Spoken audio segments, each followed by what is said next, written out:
Hello mga kabayan, magandang buhay po sa ating lahat.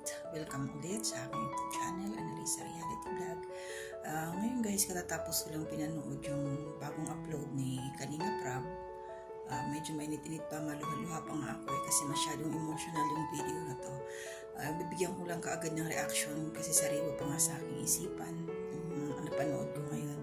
Ito pong aking reaction ay patungkol po sa magkakapatid, apat sila, pero yung naabutan lang nila is yung tatlong mga babae kasi nga nasa school yung bunsong lalaki.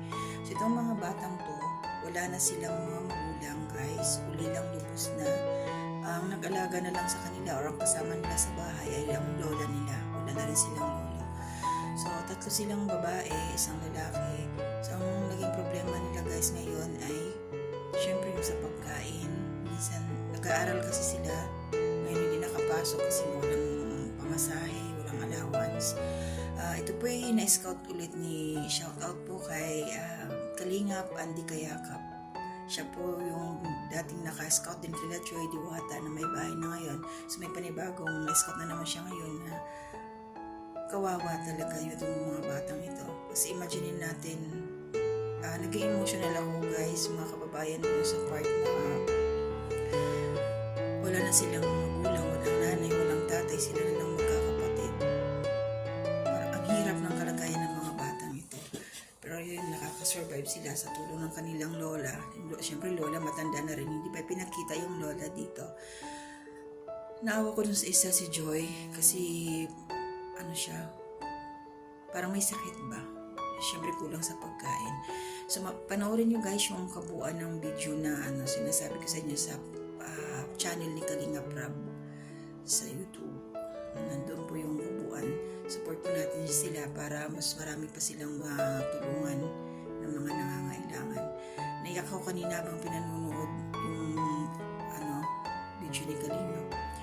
Doon sa mga bata na what if we are siyempre may mga anak din, di ba? Kawawa yung wala silang makain sa araw-araw. Binibigyan na lang ng mga kapitbahay.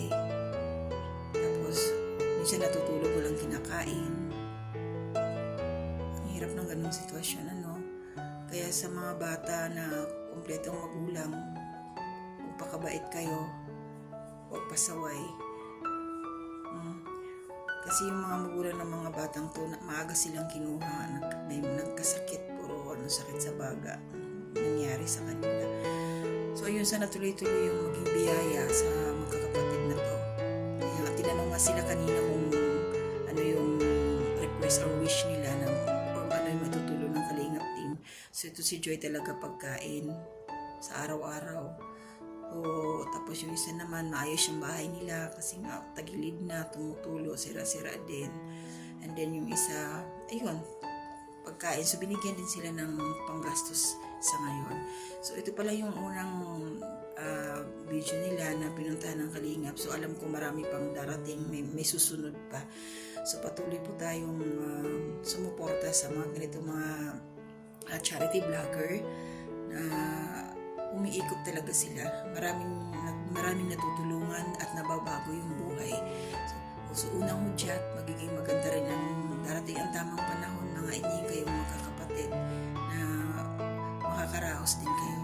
Mababait naman itong mga batang to sa tingin ko dyan sa video nila. Okay. So yun lang po, supportahan po natin sila Kalinga Prab. Thank you kay Kuya Andy Kayakap. Napakasipag niyo po mag-scout. Pag kayo naka-scout talaga, nagiging successful ito. So, God bless po sa ating lahat. Babalik na sa aking gagawin. Yan. So, naiyak ako kanina. Salamat din po sa nagsusupport sa akin. Reaction muna tayo ngayon guys kasi nga dito lang ako sa loob ng bahay. Sana matagal pa rin ako makauwi kasi may sinusuportahan din akong mga anak. Kaya tsaga-tsaga muna tayo guys. So, maraming salamat sa patuloy na suporta niyo sa akin.